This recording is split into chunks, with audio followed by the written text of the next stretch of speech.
Então vamos lá, cara. Quando você entrou, qual foi o primeiro álbum que você gravou? Então, quando eu entrei como freela ainda, a gente gravou um álbum que foi o que a gente fala muito mais do que só falar. É um álbum de 1995, se eu não me engano. Que era com qual gravadora? Era Gospel Records. Gospel Records. Eu não lembro se é gravadora, não. É um álbum que eu não gosto, assim. Não gosto é pouco, assim. Eu não gosto nada daquele álbum, eu não gosto do som, eu não gosto dos arranjos, eu não gosto de nada. O que eu acho legal ali, tem bons embriões ali de música. Mas eu não gosto do caminho que a gente tomou e eu detesto o som do CD. Um CD que eu não gosto. Mas ele teve bons embriões, assim, o CD. Tanto a música que a gente lançou agora no DVD, a primeira faixa, A Missão, surgiu naquele CD. Foi uma música feita lá naquela época. E é uma música muito legal, a letra. Mas feita naquela época, vocês não tinham lançado antes? Não, a gente lançou essa música nesse CD. Nesse CD, ok. E ela depois não teve uma outra regravação esse tempo todo. Então a gente lançou... Sempre gostou daquela música? Sempre gostou. Só que a gente fez um arranjo novo pra ela. E a gente lançou agora no DVD. Entendi. E depois desse, qual foi o... Então, aí eu entrei na banda em 1999. O Silas entrou, né, junto também. E a gente fez essa formação, que era eu, Benlio, Marco e o Benlio. E eu, Silas, Marco e Benlio. E a gente fez o Segredo e o que na verdade somos com essa formação. Aí o Benlio saiu da banda e depois a gente fez o Distorção, que foi o último CD que foi como trio, né? Sim. A gente teve só a participação de um músico. O teu primeiro CD, cara, você também teve participação em questão de produção? Como que... Sim. A produção, desde essa fase que a gente fez com Silas, eu, Silas, Marcão e Benlio, a produção foi ficando centralizada entre eu e o Silas. Okay. Né? A gente assumiu essa parte aí. A gente era a dupla que fazia as experiências todas em estúdio, até porque o Marcão não tinha muita paciência para isso. O Marcão, ele ficava... Se a gente trancasse ele em estúdio com a gente para acompanhar todo aquele processo de experimentação, ele ia ficar maluco, ele ia surtar ali dentro, porque ele não tinha essa paciência. Então a gente compunha junto, o Marcão ia pra minha casa, a gente criava o riff, depois eu ia pra casa do Silas, a gente ficava ensaiando direto.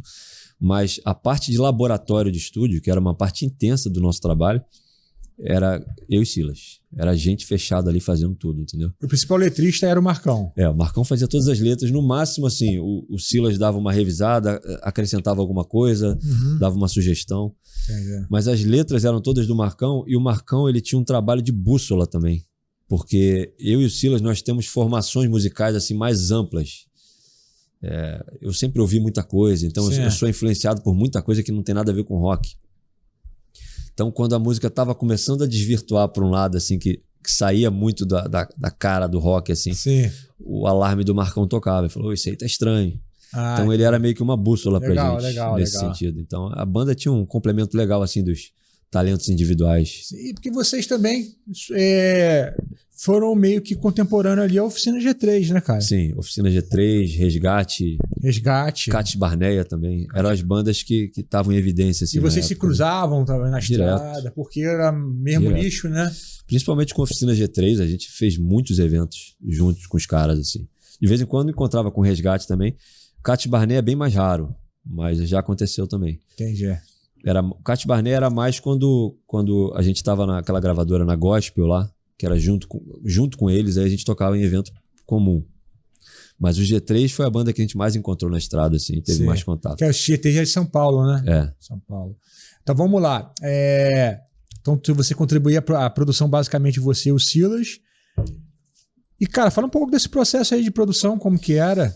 Então, lá no Segredo, quando a gente chegou nessa formação, a gente já começou, eu e o Silas, a gente tem muita afinidade em estúdio, a gente começou a experimentar, por exemplo, gravação de batera, gravação de guitarra, vamos fazer experiência, coloca o microfone aqui, testa outro microfone ali. A gente começou a fazer esse processo de experimentação. A galera falou que você já botou corda de baixo na guitarra? Essa guitarra, a guitarra que eu gravei, o Distorção, e ela tá até hoje comigo, ela é uma Epiphone Les Paul, ela tá sempre com 0,13 e 0,14.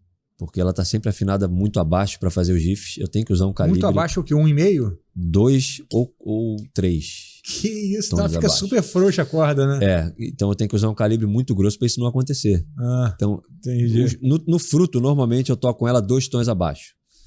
Então eu uso 0,13, que já dá para segurar a onda.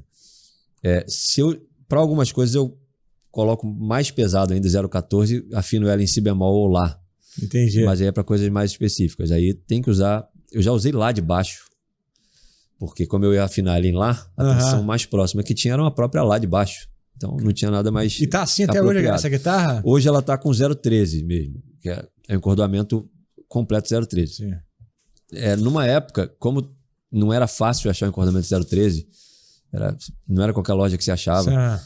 Aí pegava o encordamento 010, tirava a mizinha.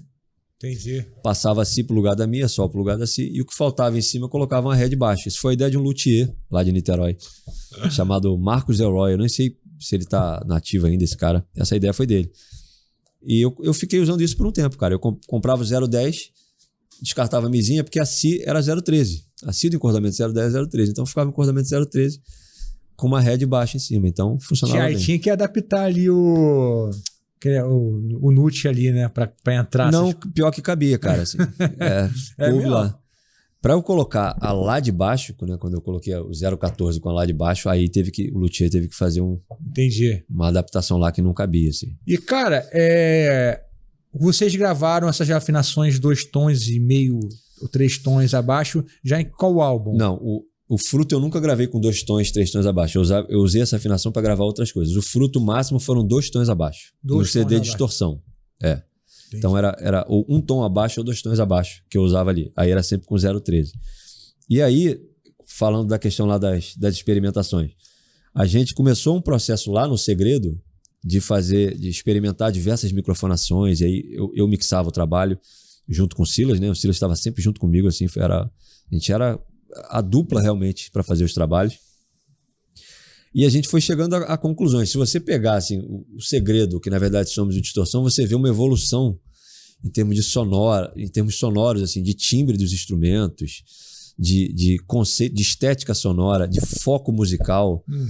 Tudo isso foram as conclusões que a gente foi chegando ao longo dos anos ali, que culminou no trabalho do Distorção, que foi um trabalho realmente assim, de laboratório, cara. Porque a gente terminou o que na verdade somos, que foi um trabalho pela MK, que foi um trabalho que me traumatizou.